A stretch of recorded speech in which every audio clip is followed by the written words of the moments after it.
여러분은 세상을 바라볼 때 어떤 관점으로 바라보시나요?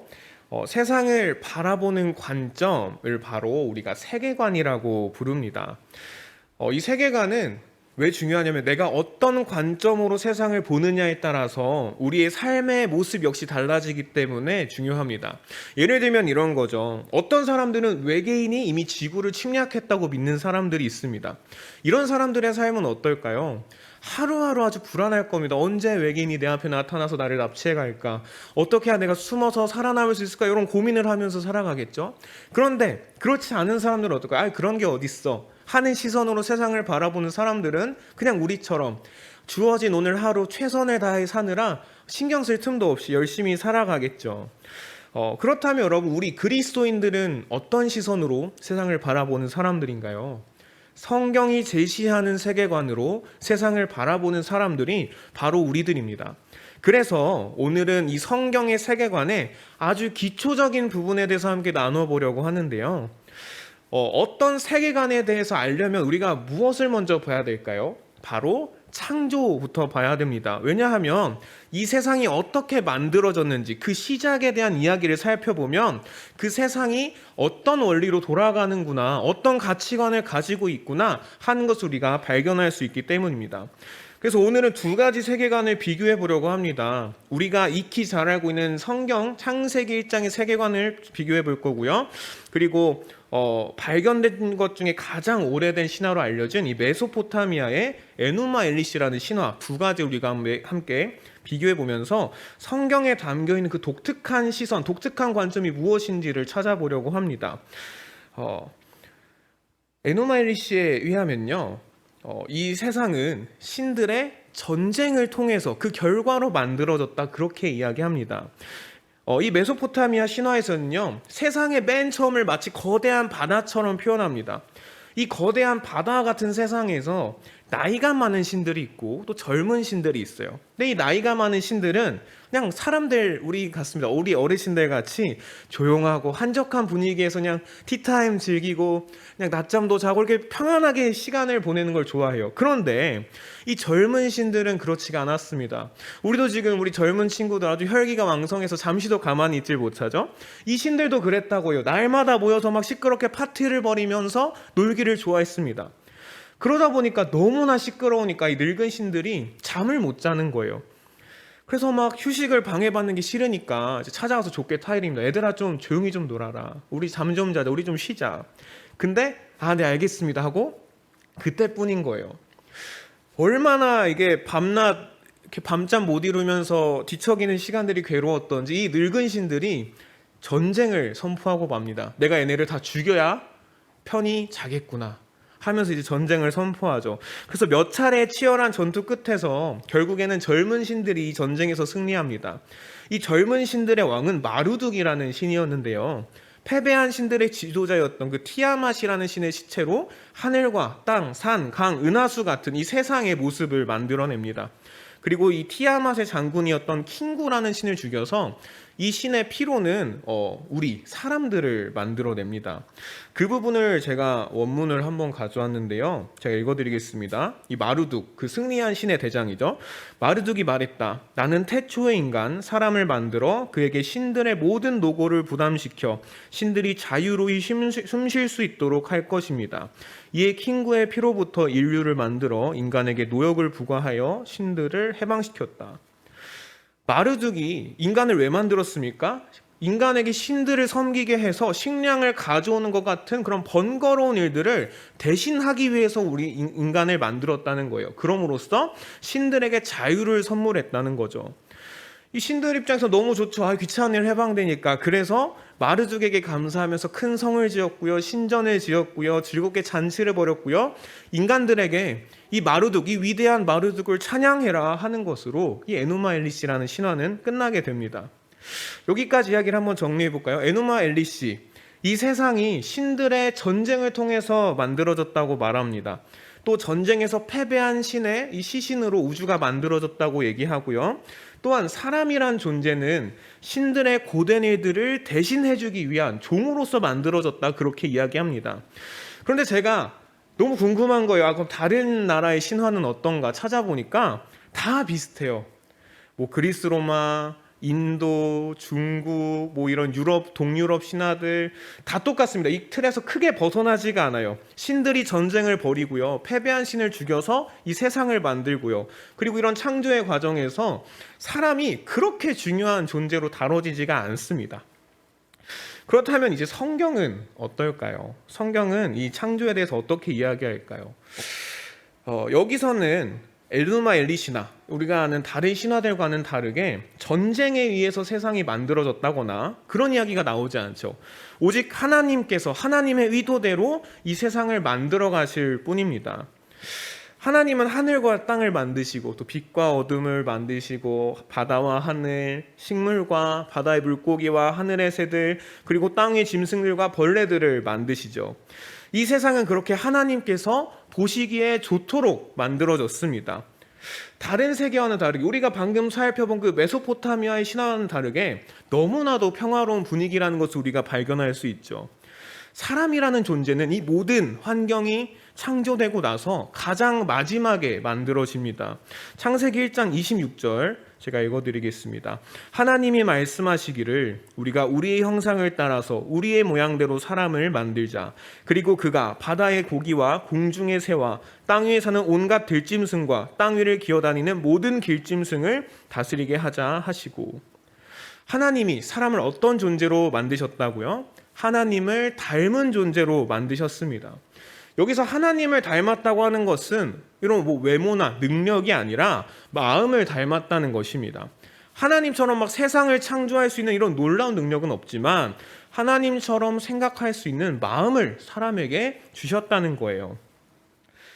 하나님께서는 그 사람을 만드시고는 하나님께서 만드신 그 온 세상을 사람에게 다스리게 하십니다. 다시 말하면 사람을 하나님을 닮은 존재로 만드신 것은 하나님이 만드신 그 세상을 대신 다스릴 대리자로 삼기 위함이셨던 것이죠. 그런데 여러분 생각해보면 이상한 일입니다. 하나님이 만드신 다른 생물들과 사람을 한번 비교해 볼까요? 사람이 이 짐승들에 비해서 무엇이 더 뛰어납니까? 힘이 더 셉니까? 재주가 좋습니까?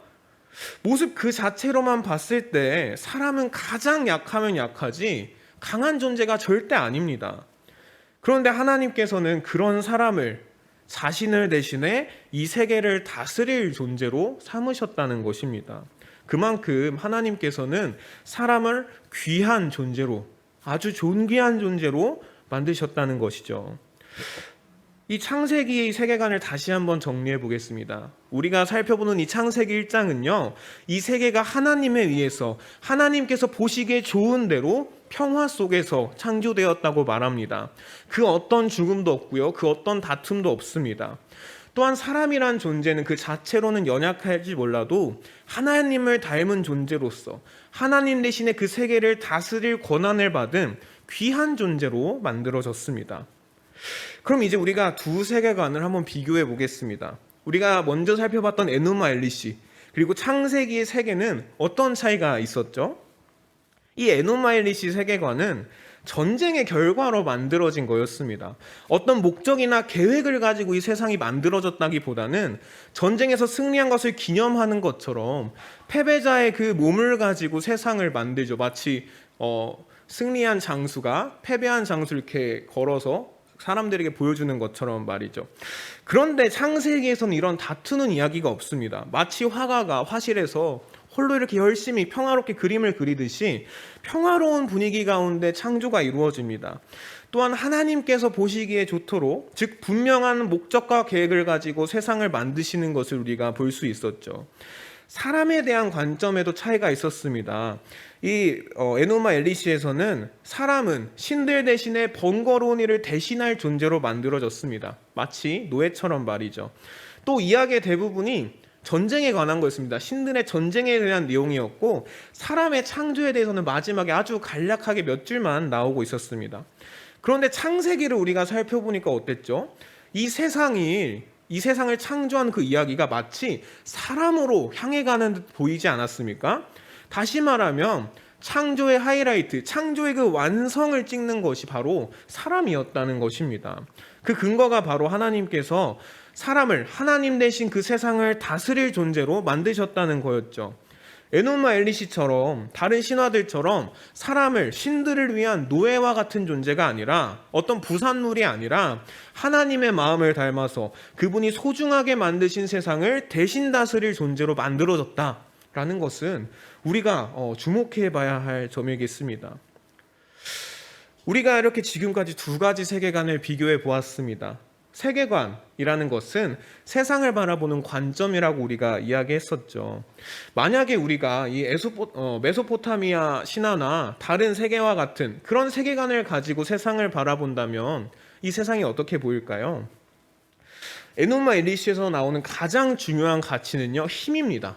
그래서 강한 자에게 초점이 맞춰져 있죠. 왜 에노마 엘리시의 결론이 이 강한 신, 위대한 신 마르둑을 섬겨라로 끝날까요? 그 신이 전쟁에서 모든 신들을 이기고 승리함으로 가장 강한 존재다라는 것을 증명했기 때문입니다. 이런 세계관은 약육강식으로 이어지죠. 남들보다 더 강한 힘을 갖지 못하면 지배당하거나 죽게 되는 것이 당연하고 마땅하게 여겨집니다. 마르둑이 신들을 위해서 그들보다 더 약한 존재인 인간을 만들었다는 것을 한번 생각해 보세요. 힘이 있는 존재가 다스리는 것은 너무나 당연하고요. 약한 존재가 더 강한 존재를 섬겨야 하는 것은 너무나 당연한 진리입니다. 이런 세계관은 오늘날 우리들의 모습과도 닮아 있죠. 우리 사회는 서로에게 이 급을 매겨주지 않습니까? 학교 다닐 때 어떻습니까? 우리가 등수를 받죠. 성적으로 등수를 받는데요. 이게 바로 우리의 힘이 됩니다. 한번 생각해 보세요. 공부 잘하는 애가 짜증을 냅니다. 막 예민하게 굴어요. 그럼 어떤 생각이 들죠? 아, 공부하니까 좀 피곤한가 보다. 아유, 뭐 그럴 수 있지. 이해해 주려고 하는데요. 만약에 좀 공부 못한 애가 예민하게 굴어. 그러면 너는 공부도 못한 애가 왜 짜증이 나네? 성격도 더럽네. 우리가 막 화가 나지 않습니까? 근데 졸업하면은 또 대학교의 급에 따라서 또 연봉 수준에 따라서 급이 나눠지고요. 부모의 능력으로 급을 나누기도 하고요.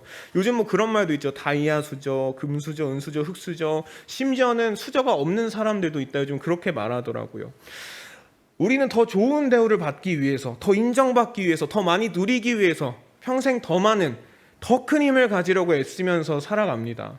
그리고 그게 가치 있다고 여기죠. 그런데 여러분, 이런 세계를 들을 때 그 마음이 어떠십니까? 답답하지 않습니까? 듣는 것만으로 막 숨이 막히지 않나요? 사는 것이 곧 경쟁입니다. 내가 살아남아야 하는 전쟁이기 때문에 숨 쉴 틈이 없어집니다. 그래서 만약 우리 삶이 괴롭다면 우리가 이런 시선으로 세상을 바라보고 그렇게 살고 있기 때문일지도 모르겠습니다. 그렇다면 우리가 관점을 한번 바꿔보면 어떨까요? 이런 약육강식의 에노마 엘리시 같은 세계관이 아니라 성경의 세계관으로 한번 바라보면 말이죠. 오늘 우리가 살펴본 이 창세기 1장의 세계관에서 가장 중요한 가치가 뭘까요? 하나님께서 세상을 창조하실 때 무엇에 초점이 맞춰져 있다고 여러분 느끼셨습니까? 우리는 앞서 사람이 창조의 하이라이트였다, 그렇게 이야기했습니다. 사람은 하나님의 마음을 닮은 존재로서 하나님 대신 이 세상을 다스릴 왕과 같은 존재로 만들어졌죠. 힘이 있어서 가치 있는 거였습니까? 아닙니다. 사람은 오히려 힘이 가장 없는 존재였습니다. 그러나 애초에 가치를 타고난 귀한 존재라는 것은 하나님께서 그 가치를 부여해 주셨기 때문입니다. 이 가치는 사람이 스스로 얻어낼 수 있는 게 아닙니다. 우리가 만약 호랑이나 곰, 독수리와 같은 맹수가 있는 곳에 덩그러니 놓였다고 생각해 보세요. 여러분, 살아남을 자신 있으십니까? 이 무한도전에서 정준하가 남긴 명언입니다. 북극곰은 사람을 찢는다. 아무도 우리는 이 맹수 앞에서 이겨낼 수가 없습니다. 인간은 그 자체로는 너무나도 볼품없습니다. 그러나 세상을 만드신 하나님께서, 세상 그 누구보다 강하신 하나님께서 인간에게 그 세계를 맡기셨기 때문에 사람은 그 자체로는 보잘것없고 약할지 몰라도 세상을 다스릴 만한 존재가 되었습니다. 그러므로 이 세계에서 가장 중요한 것은요, 우리가 힘을 얼마나 많이 가지고 있느냐가 아닙니다. 여기서 중요한 것은 우리가 우리에게 가치를 주시는, 우리를 존귀하게 만들어주시는 그 하나님과 함께하고 있느냐입니다. 우리는 하나님 없이는 아무것도 아닌 존재이기 때문이죠. 그러나 우리가 하나님과 함께할 때 우리는 이 세상을 다스릴 권세를 가진 무한한 잠재력을 가진 존재가 됩니다. 우리의 가치, 우리의 존귀함은 바로 이 하나님과의 관계에서 비롯됩니다. 그러므로 우리가 이 성경의 세계관으로 살아간다면 우리는 더 이상 막 경쟁해서 살아남으려고 애쓰지 않아도 될 것입니다. 힘은 우리 스스로가 만들어내는 것이 아니라 하나님으로부터 오는 것이기 때문이죠. 하나님께서 이미 우리를 귀하게 만드셨기 때문에 우리는 우리의 가치를 막 굳이 경쟁을 통해서 증명할 필요도 없습니다. 그렇다면 우리가 힘써야 할 것은 무엇입니까? 다른 사람을 이기는 것이 아니라 하나님과 더욱 친밀해지려고 하는 것입니다. 이것이 바로 하나님과의 친밀함이 바로 성경이 말하는 힘입니다. 또한 하나님께서 사람에게 맡기신 이 다스림이라는 것이 힘으로 찍어 누르는 것이 아니라 보살핌의 의미라는 것을 우리가 주목해야 합니다. 하나님께서 사람에게 세상을 다스려라 하신 그 말씀에는 하나님께서 소중하게 창조하신 그 세상을 사람이 하나님의 마음을 가지고 하나님처럼 사랑으로 보살피라는 의미인 것이죠. 그렇다면 우리는 더더욱 다른 사람들과 싸울 필요가 없습니다. 내 옆에 있는 사람은 경쟁자가 아니라 내가 보살펴야 하는 대상입니다. 또한 내 옆에 있는 사람은 함께 머리를 맞대고 어떻게 하나님의 마음에 가깝게 우리가 이 세상을 살아갈 수 있을까? 어떻게 하나님의 마음으로 우리가 이 세상을 돌볼 수 있을까? 머리를 맞대 고민해야 하는 동료이기 때문에 우리는 경쟁의 대상이 아니라 동행의 존재입니다. 여기까지 한번 정리해 보겠습니다. 창세기의 세계관에서 우리에게는 세상을 다스릴 힘이라는 그 무한한 잠재력이 있습니다. 그러나 그 잠재력은 우리의 노력이 아니라 하나님과의 그 관계를 통해서만 꽃피울 수 있다라고 성경은 말하고 있습니다. 그러므로 우리는 서로 다툴 필요도 없고요. 서로 경쟁하면서 힘을 증명할 필요도 없고요. 하나님께서 세상을 창조하실 때 그 어떤 다툼도 없었던 것처럼 우리 역시 다툴 필요 없이 그저 세상을 하나님의 마음으로 가꿔가는 데에 집중하면 됩니다. 우리가 추구해야 될 것은 바로 이 하나님의 평안이지 정복을 위한, 경쟁을 위한 다툼이 아닙니다. 우리 오늘 본문 말씀을 다시 한번 읽어볼까요? 시작. 그러나 너희는 택하신 족속이요 왕 같은 제사장들이요 거룩한 나라요 그의 소유가 된 백성이니 이는 너희를 어두운 데서 불러내어 그의 기이한 빛에 들어가게 하신 이의 아름다운 덕을 선포하게 하려 하심이라. 아멘. 성경은 바로 우리가 이렇게 영광스러운 존재라고 말씀합니다. 여러분은 하나님께서 택하신 족속이고요. 하나님께서 왕으로 삼은 제사장이시고요. 하나님의 소유가 된 백성입니다. 하나님의 아름다운 덕을 선포하게 하는 그 귀한 역할을 받은 사람들입니다. 그렇기 때문에 우리는 더 애쓰지 않아도 이미 사랑스러운 존재입니다. 이미 귀합니다. 하나님께서 우리를 그렇게 여기고 계시기 때문입니다. 이것이 바로 우리 그리스도인들이 살아가야 하는 세계입니다. 그리스도를 통해서, 예수님을 통해서 우리는 이 성경의 세계를 살아갈 수 있는 자격을 얻은 사람들입니다. 그렇다면 우리가 살아가는 그 관점 역시 바뀌어야 하겠죠. 우리가 만약 그리스도인이라면 이 메소포타미아 신화나 다른 신화들이 이야기하는 것처럼 약육강식, 힘이 전부인 것 같은 그런 가치관을 가지고 살아가는 것이 아니라 하나님께서 성경을 통해서 우리에게 보여주시는 그 하나님 나라의 가치관을 가지고 세상을 바라보아야 할 것입니다. 다른 이들 위해 힘으로 군림하려고 살아가는 것이 아니라 하나님의 사랑과 평안으로 이 세상을 돌보는 그런 삶을 살아가야 할 것입니다. 그리고 이렇게 우리가 주님의 시선을 구할 때에 주님께서는 우리에게도 그 나라의 사랑과 평안을 맛보여 주십니다. 사랑하는 여러분, 이 시선으로, 이 하나님의 시선으로 우리 자신을 바라보고 또 세상을 바라볼 수 있는 참된 그리스도인의 삶을 살아가는 여러분이 되기를 축복합니다. 하나님의 나라가 이미 우리 삶 가운데 임하였다 예수님께서 말씀하셨습니다.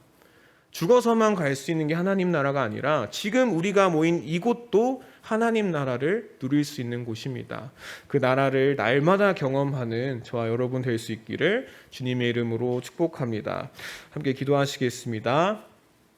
주님 감사합니다. 주님께서는 우리에게 우리 자신이 얼마나 소중하고 존귀하게 지어졌는지, 또 이 세상이 얼마나 하나님의 사랑으로 가득 차 있는지 성경을 통해 가르쳐 주셨는데, 주님, 우리는 그 성경의 시선이 아니라 죄 많은 우리 사람의 눈으로 세상을 아름다운 곳이 아니라 힘으로 경쟁하고 다투는 그런 곳으로 바라보고 있지는 않았습니까?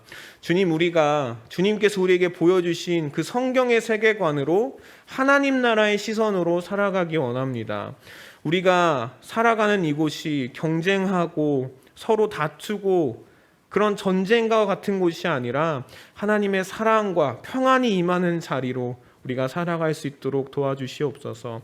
날마다 그 나라를 경험하며 주님께서 주시는 그 사랑과 평안을 맛보며 우리 자신뿐만 아니라 우리의 이웃에게도, 우리의 가족에게도 그 사랑과 평안을 맛보여줄 수 있는, 정말로 하나님의 그 아름다운 덕을 선포할 수 있는, 주님의 그 빛을 전파할 수 있는 참된 그리스도인들 될 수 있도록 우리 한 사람 한 사람, 그리고 이 공동체 가운데 주님 함께하여 주시옵소서. 예수님 이름으로 기도드립니다. 아멘.